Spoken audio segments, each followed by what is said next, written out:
उजन त तपाईँ हामी एकै हो। हामीले क्या गर्यो भनेपछि त अब यो भगवानले त हेरेको होला। अब वनको मान्छे पनि चाहियो, घरको मान्छे पनि चाहियो भनी भगवानले हेरेको होला। तपाईँलाई घरमा बसाल्यो, हामीलाई वनमा फालिदियो। यहाँ बस्दाखेरि चाहिँ तपाईँहरू त चिसोमा बस्नु पर्यो, दुःख छ भन्छन् जङ्गलमा। दुःख छ कि छैन? हामीलाई त तपाईँलाई दुःखै मान्छौँ, हामीलाई सुखै छ।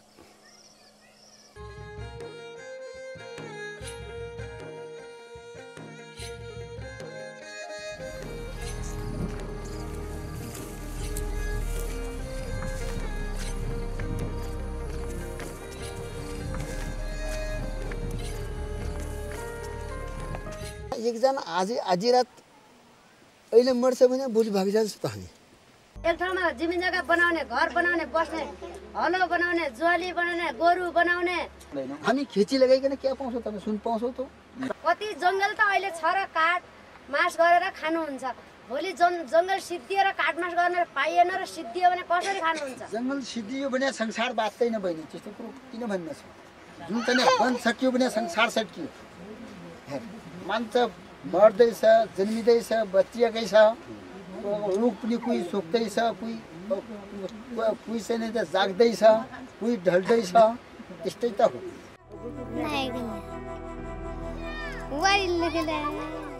तिम्रो नाम चाहिँ के हो त? डुङ्गी बहादुर हो।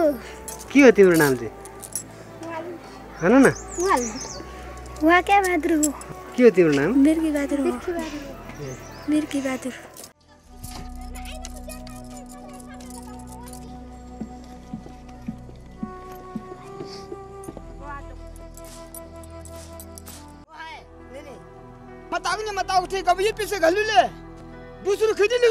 म पढ्ने छु यहाँ क ख घ ध ङ ज फ। त्यो त म अहिले पढ्ने मन त मेरो छ, जनताको छैन। फेरि मुखिया नभए सबैले खेती लगाउँछ कुरा गर्छ। होइन त्यस्तो कुरो। हामी त झन् खेतीमा लाग्ने मन होला त मेरो। मुखियाको केही लाग्दैन त, एकातिर लाग्ने। यो प्रधानमन्त्री गिरिजाबाबु नेपाल सरकार छ त। त्यो नेपाल सरकारले गाउँको मान्छेले आज राउटे बनाऊ भनिकन रिपोर्ट ल्याएपछि त्यो रिपोर्ट उल्टो भइजाला त। राउटे हुन कोही चाहन्छ त? चाहना छैन। त्यस्तै खेतीपातीमा लाग्ने चाहना छैन सबैको। राउटे मान्छे मर्यो भने अर्को ठाउँ सर्ने मन छ सबैको। मुखियाको केही लाग्दैन। हामी बहुमत मान्छौँ, बहुमतले मलाई मान्याउँछ, त्यही हो, अरू कुरा केही होइन।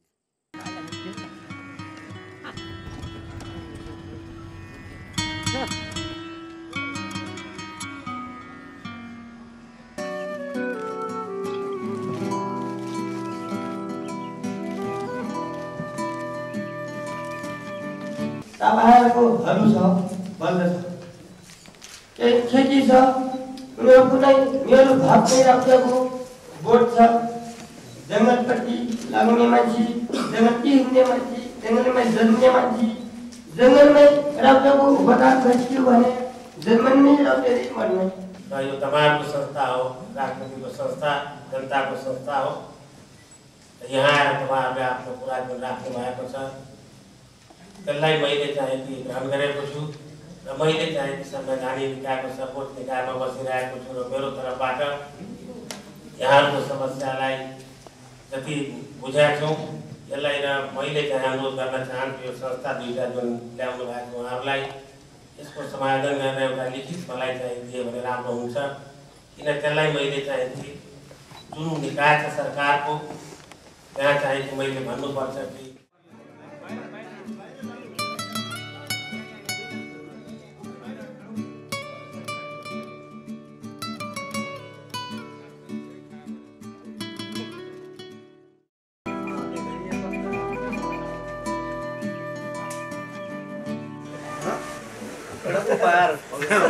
उपहार छ।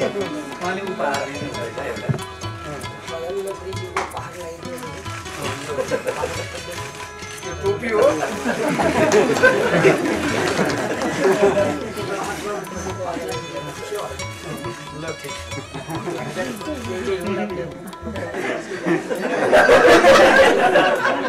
जे चाहनुहुन्छ त्यही हुने भयो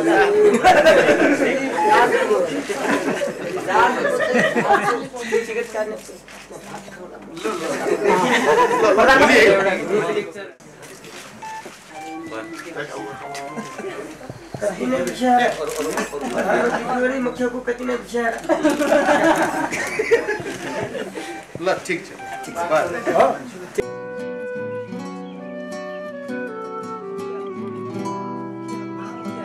संविधान सभा सदस्य हुनुहुन्छ कांग्रेसको तर्फबाट हुनुहुन्छ उहाँको चक्र प्रसाद वास्तोला उहाँ चाहिँ अग्नि खरेल नमस्कार कानुनविद उहाँ अर्को नेकपा माओवादीको तर्फबाट खिमलाल देवकोटा सबै संविधान सभा सदस्य हुनुहुन्छ एमाले कांग्रेस माओवादी ल ठिक्क पनि भयो मलाई चाहियो जंगल चाहियो को काठ चाहियो नरम काठ चाहियो काठ मलाई नचाहिने पुर्खाबाट पनि हामीले गरेको घर खिचाउनु नसक्ने कामकाज महेन्द्रबहादुर मुखियाले पनि यस्तै गरी पठाइदिएको छ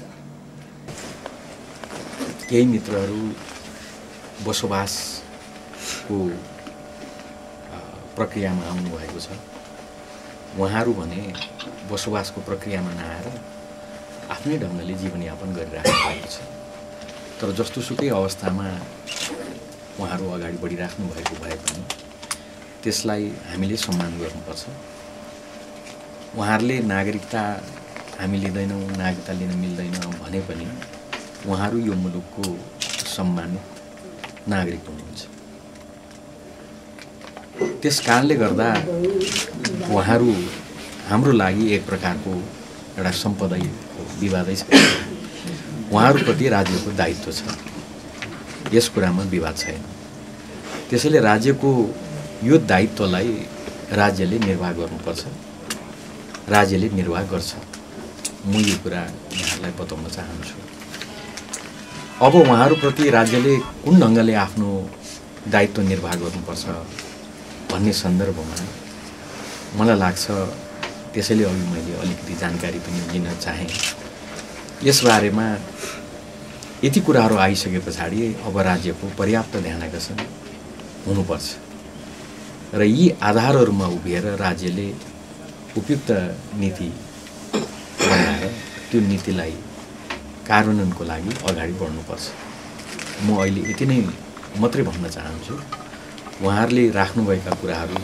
एकदमै गम्भीर छन् उहाँहरू राज्यको मुलुकको सम्पदा हो र उहाँहरूलाई एउटा सम्मानित आफ्नो नागरिकको हैसियतले उहाँहरूलाई सहयोग पुर्याउनुपर्छ जुन ढङ्गको स्थितिमा उहाँहरू अहिले हिँडिराख्नु भएको छ त्यो विशेष स्थितिलाई ध्यानमा राखेर त छन् राज्यको विशेष दायित्वै हुन्छ उहाँहरूका समस्याहरूलाई राज्यले आफ्नो ठाउँबाट सम्बोधन गर्ने सम्पूर्ण कार्य गर्नुपर्छ त्यसैले यस बारेमा आवश्यक नीति बनाएर त्यो नीतिलाई अविलम्ब कार्यान्वयनमा लैजाने कार्यको लागि मेरो तर्फबाट यहाँहरूलाई पूर्णतः सहयोग रहन्छ र यस बारेमा मेरो तर्फबाट आवश्यक पहल कदमी हुन्छ म त्यो कुरा यहाँहरूलाई भन्न चाहन्छु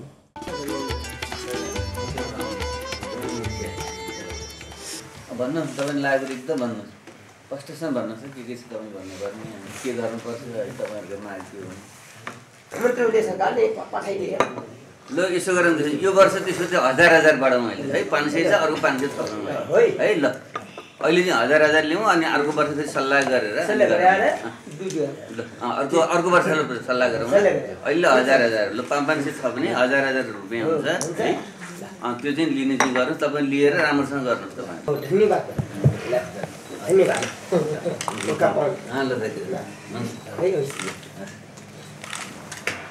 जिल्ला नै एउटा चाहिँ बनाउने नमस्ते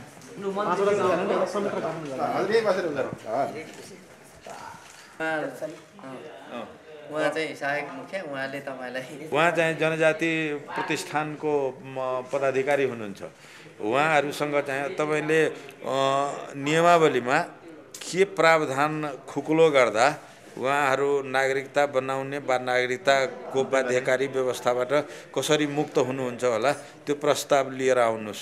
आखिर लोपोन्मुख समुदायसँग सम्बन्धित इकाइ त तपाईँको इकाइ हो र तपाईँले त्यसको चाहिँ आवश्यक व्यवस्थापनमा के गर्नुपर्छ त्यो ल्याउनुहोस् र उहाँहरूबाट आएका मागलाई पनि संस्थागत गरेर अर्थसँग हामी मागिदिन्छौँ, पैसा कति अर्थ दिन्छ त्यति हामी चाहिँ रिलिज गरौँला।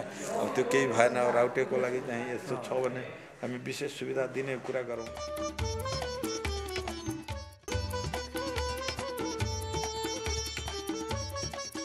संविधान सभा सदस्य, मेरो पार्टी जनमोर्चा नेपाल, म खोटाङबाट प्रतिनिधित्व गर्छु। भन्नुहुन्छ अब बन्ने नयाँ संविधानमा राउटे जातिहरूको निम्ति के अधिकार सुनिश्चित गर्नुपर्छ भन्ने चाहनुहुन्छ। तपाईँहरूले भन्नु सक्ने भाषामा र भन्नु सक्ने शब्दमा भनिदिनु भए हुन्छ। सरकारले पनि खासै त्यति दायित्व नलिएको जस्तो महसुस हुन्छ। अहिले बन्ने संविधानमा उहाँहरूको ठाउँ कसरी सुरक्षित गर्न सक्छौँ, कुन कुन कुराहरू अपरिहार्य हुन्। उहाँले चाहिँ शिक्षा लिँदै नलिने भन्नुभएको छ र खेतीपाती गर्दै नगर्ने र स्थायी बसोबास चाहिँ उहाँहरूले गर्दै नगर्ने भन्नुभएको छ। यो चाहिँ के यो उहाँहरूको परम्परामा पर्छ या के हो होइन? यो सानो कुरा चाहिँ म उहाँहरू समक्ष राख्न चाहन्छु। धेरै भन्नु हुँदैन, झेर चपाक भात मिठो हुँदैन, धेरै कुरा गयो कुरा नि हुँदैन। मैले अहिलेसम्म भन्ने गरेको के हो भने मैले अमेरिकामा पनि बर्कलेमै पढेँ, बेलायतको चाहिँ सिनियर चेभरिङ फेलो भएर युनिभर्सिटी यर्कमै पढेँ।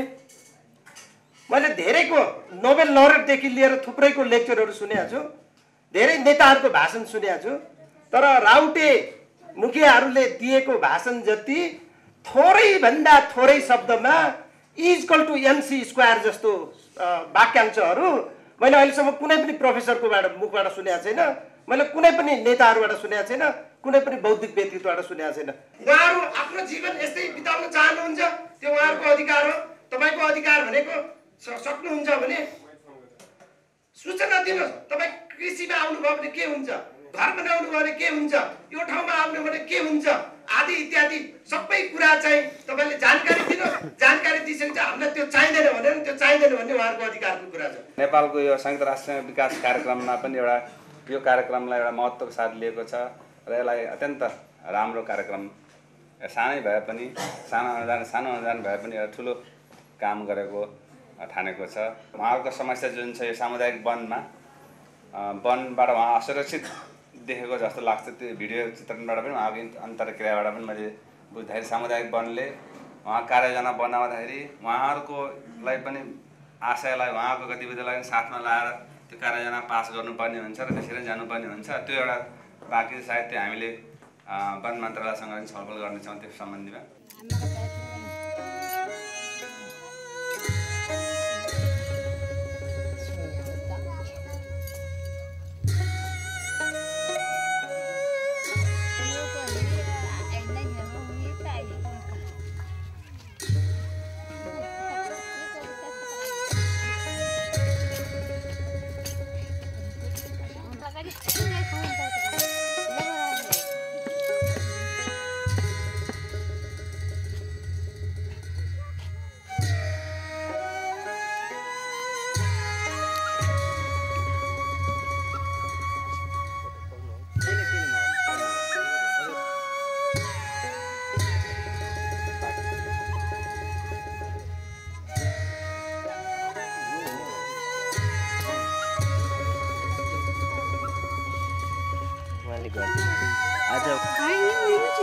लगाउने त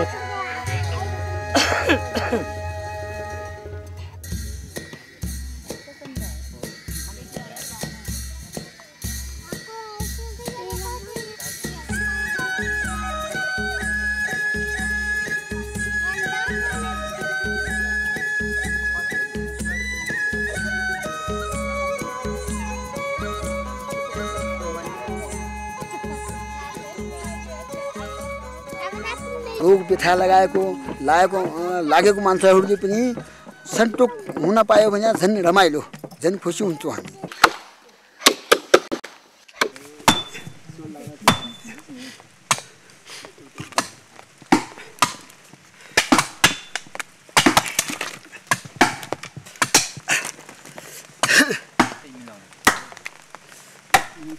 नाच जानेसी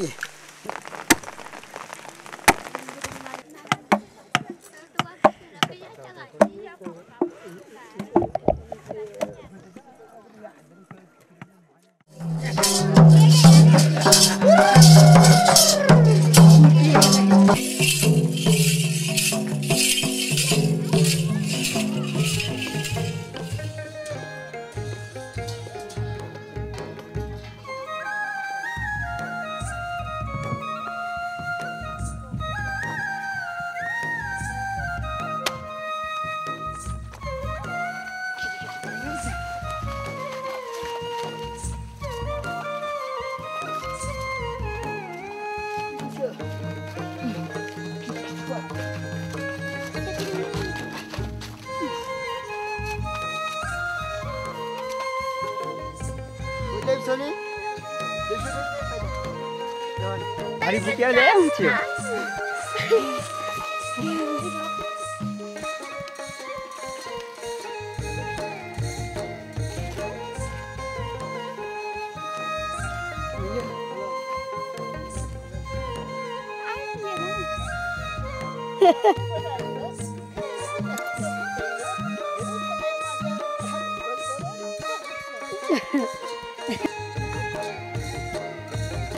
किन सरिहाल्नु अब सर्न पर्यो अब हेती भनेपछि अब भनेपछि त्यो बहिनी मऱ्यो भनेपछि र बस्ने अब बस्न सकेन र